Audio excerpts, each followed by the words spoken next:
¿Por qué? Desde Estambul hasta Tánger no es el primer mundo, y la otra orilla sí.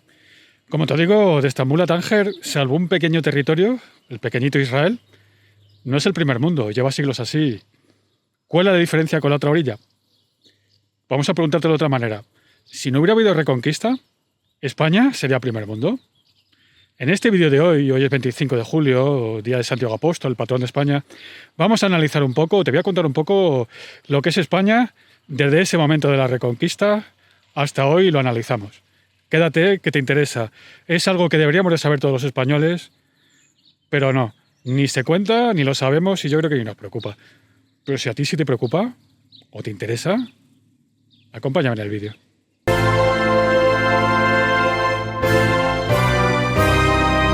En el 711, con Tarik al frente, los musulmanes llegan a la península ibérica. Digo musulmanes, no árabes, porque no es lo mismo. Árabes son los originarios de la península arábiga. Musulmanes son los marroquíes, los iraníes o los malayos, por ejemplo, y árabes no son. Bueno, los musulmanes, con Tarik al frente, llegan a la península ibérica, desembarcan y en el 711, en Guadalete, en la batalla de Guadalete, vencen al rey Don Rodrigo, al rey visigodo.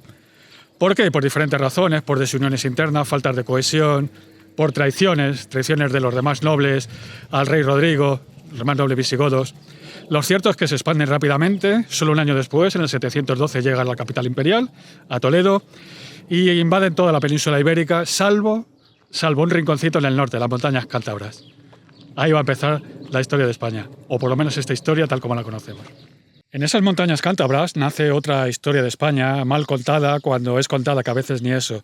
Una historia fascinante, que partimos ahora de ella. En esas montañas cántabras, la gente le nombra a Pelayo, los nobles que van con él, le nombran a Pelayo Princeps, que es rey de ese pequeño trocito de territorio. ¿Rey para qué? Para luchar contra los musulmanes, para luchar contra la invasión, como llama de esperanza.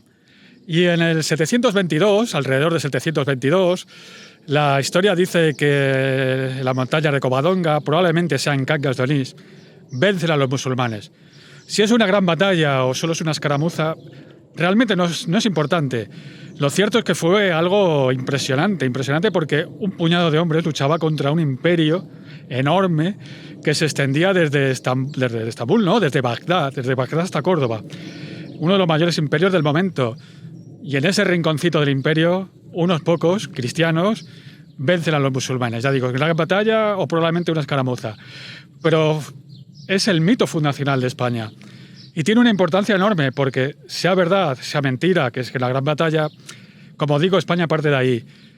Hay otra razón muy importante, eso da legitimidad a Pelayo. No es legitimidad solo militar, sino religiosa. ¿Por qué? Porque si ha vencido a los invasores, si ha vencido al imperio, es porque Dios lo ha querido. Y eso hizo que, por ejemplo, el duque de Cantabria, que tenía más rango que él, más abolengo, más nobleza, se adhiriera y le reconociera como rey de Asturias a Pelayo. Esto forma un puente entre el pasado visigodo y el futuro que viene, que le da otra legitimidad histórica también a lo que es el primer reino de Asturias. Eso es muy importante porque no parte de cero. Hace que tenga una legitimidad histórica el nuevo principado o nuevo reino de Asturias.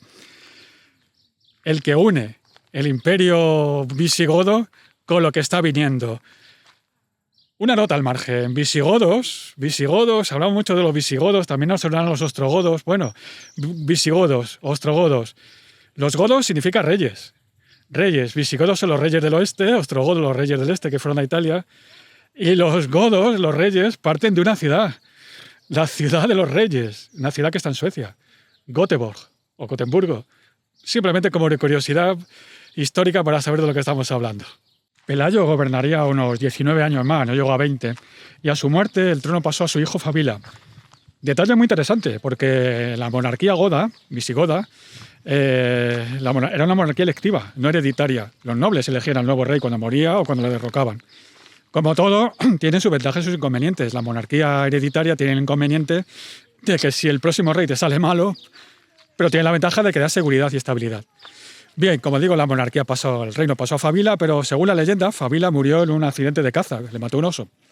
Y entonces pasó a su cuñado y yerno de Pelayo, su cuñado, hijo del duque el duque de Cantabria, que le he mencionado hace un poco, y que sería Alfonso I. Alfonso I el Católico. Con Alfonso I el reino se extiende hacia el sur y hacia el oeste, hacia Braga, hacia Oporto, hacia León, Zamora, Astorga. Astorga, por cierto, tiene el mismo origen etimológico que Asturias. Pero no fue una época de gran estabilidad. La gran estabilidad llegaría con Alfonso II el Casto, que dio estabilidad, reorganizó el reino, reorganizó las instituciones y llevó la capital del reino de Cangas de Onís a Oviedo. Alfonso II el Casto fue muy importante y ahora vamos a ver por qué. A principios del siglo IX, reinando Alfonso II el Casto, se descubren en Compostela los restos de Santiago el Mayor. ¿Verdad o no? Tampoco tiene importancia. El hecho es que ha trascendido la historia, porque eso cambió la historia de España y de Europa. Al final eso constituyó el Camino de Santiago.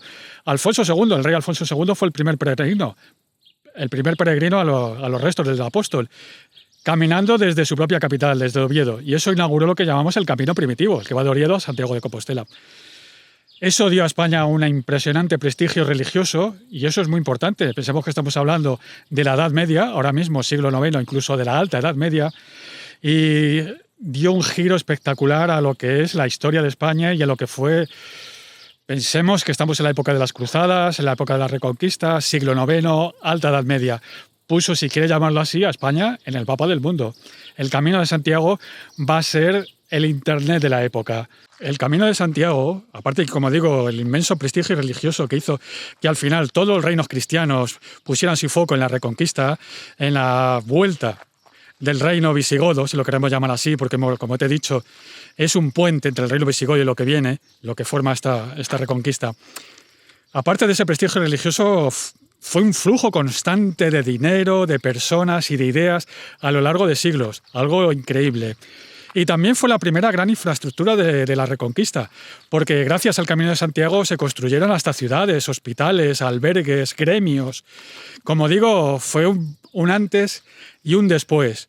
Tanto es así que hoy en día, 12 siglos después, pues comunidades autónomas como La Rioja, como Navarra, como Castilla y León y sobre todo como Galicia siguen, en cierta manera, viviendo del Camino de Santiago. Pensemos en ello.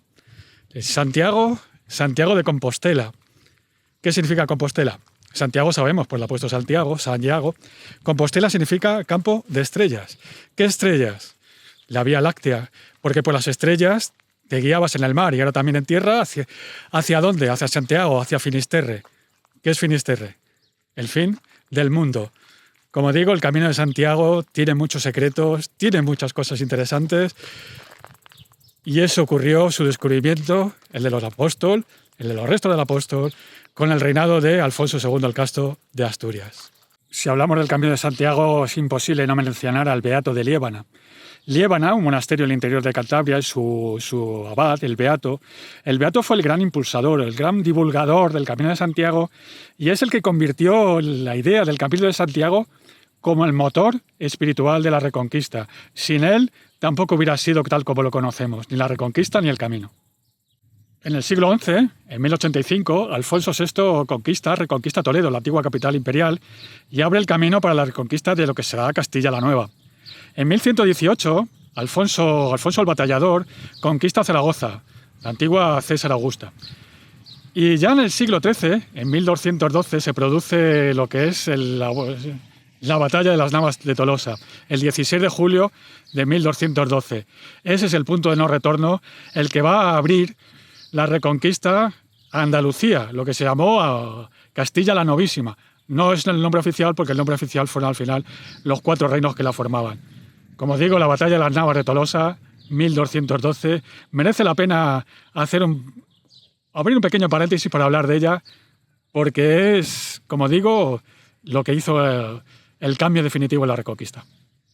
A la batalla de las Navas de Tolosa, en 1212, no acudieron ni los reyes de Portugal ni de León, por disensiones internas. Pero sí permitieron que sus caballeros, que a los que quisieran, fueran y lucharan a título particular. Los reyes que acudieron fueron los de Castilla, los de Aragón y el de Navarra. Alfonso VIII de Castilla, Pedro II de Aragón y Sancho VII el Fuerte de Navarra, aparte de caballeros templarios y otras órdenes religiosas. La batalla durante bastante tiempo tuvo un signo dudoso, pero al final los 3 reyes, el de Aragón, el de Castilla y el de Navarra, Echaron el resto y atacaron con todo, lo que dio al final la suerte a los caballeros cristianos. Como nota curiosa, ni siquiera es anecdótica, pero realmente importante, fue Sancho VII de Navarra el que atacó el campamento principal del jefe de los musulmanes, el Palenque. Este Palenque era pues, donde estaba la tienda del jefe, y alrededor de él estaban muchos luchadores, muchos guerreros y sobre todo esclavos subsaharianos, atados con cadenas de hierro a estacas para que no huyeran, rodeando la tienda del jefe. Al final rompieron las cadenas a golpes de hachazos y con espadas, hicieron huir al jefe de los musulmanes, que provocó la desbandada, y las cadenas del Palenque, son las que figuran hoy, desde entonces, en el escudo del Reino de Navarra. Las cadenas de Navarra son de la batalla de las Navas de Tolosa. Ya más tarde, en 1230, Fernando III el Santo reunificó definitivamente los reinos de Castilla y León y fue quien conquistó Sevilla, Córdoba y Jaén. Ya 2 siglos más tarde, Fernando e Isabel, los reyes católicos, conquistaron Granada. No olvidemos un dato fundamental, un dato muy importante. Las victorias militares, de por sí, no valen para nada si no se ocupa el territorio. ¿Y cómo se ocupaba el territorio? El territorio se ocupaba con población. ¿Y cómo se hacía que la población fuera hacia allá? No se la podía obligar, ni siquiera a la Edad Media. Se la incentivaba. ¿Se la incentivaba con qué?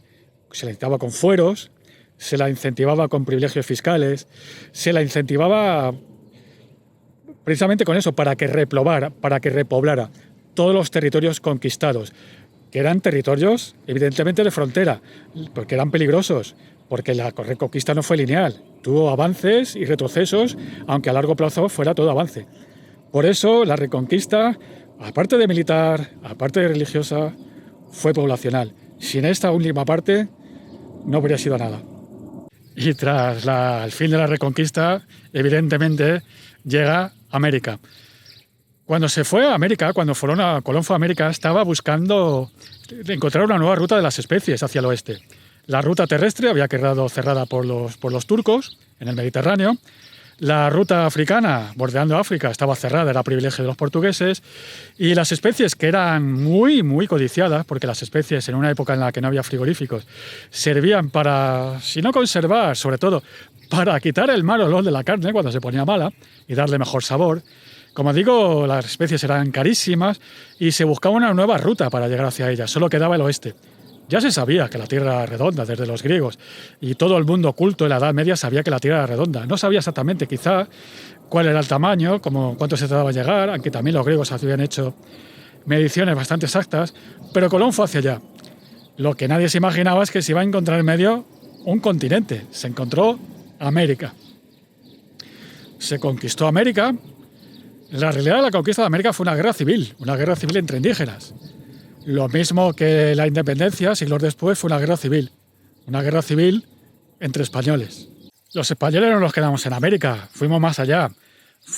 Descubrimos el Pacífico y atravesamos el Pacífico, lo que se llamó en una época el mar español, el Océano Pacífico. Y llegamos al Extremo Oriente. Lo difícil realmente no era llegar, era volver. Porque en una época de los barcos de vela, lo que movía los barcos era el viento. Llegar se sabía, volver no. Fue un agustino, Urdaneta, el que encontró el tornaviaje, el viaje de vuelta de aquí, del Galeón de Manila. El Galeón de Manila partía de Acapulco y iba hacia Manila y volvía, por lo menos una vez al año. En Manila era el centro de contacto con los chinos.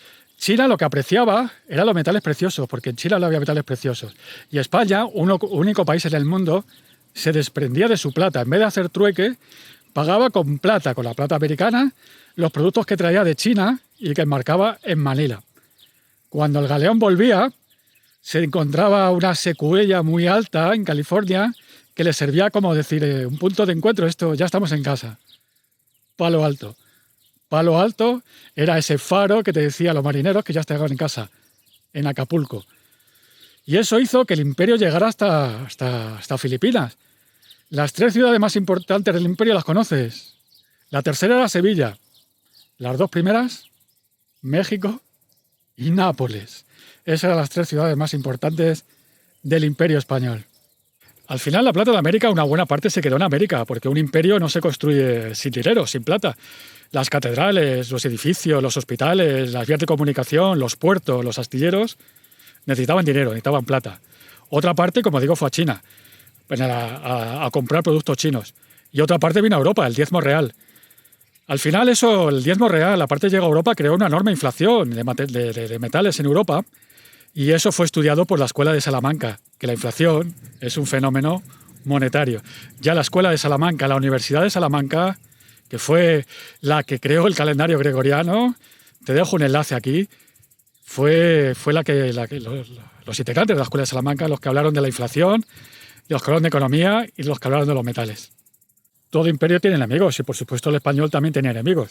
Se puede luchar contra el imperio militarmente, pero también hay otras armas, como por ejemplo la propaganda. Y un arma propagandística espectacular fue, además con la imprenta, la leyenda negra. Lo malo es que la leyenda negra, que es lógico que le hicieron nuestros enemigos, no la hemos creído nosotros, la arrastramos hasta hoy.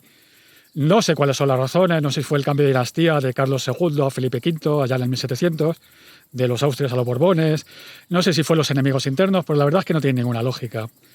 De otras se trata de patriotismo de pegatina, ni sacar pecho de hojalata, ni de decir que nadie nos debe nada, pero la verdad es que nosotros tampoco debemos nada a nadie, no somos menos que nadie. No se trata, digo, como patriotismo, pero tenemos que saber de dónde venimos para saber dónde estamos y saber dónde vamos. Pensemos que en el mundo este en el que estamos, en el que cada vez va a haber más polaridad, más núcleos de poder, lo hispano, si no es uno de esos núcleos, con nuestra lengua, nuestra población, nuestro empuje, como digo, si no es uno de esos núcleos, es porque no queremos. Dime qué piensas de ello, gracias por haber llegado aquí, te leo en comentarios, deja el like, suscríbete, lo de siempre. Hoy es día de Santiago Apóstol, patrón de España.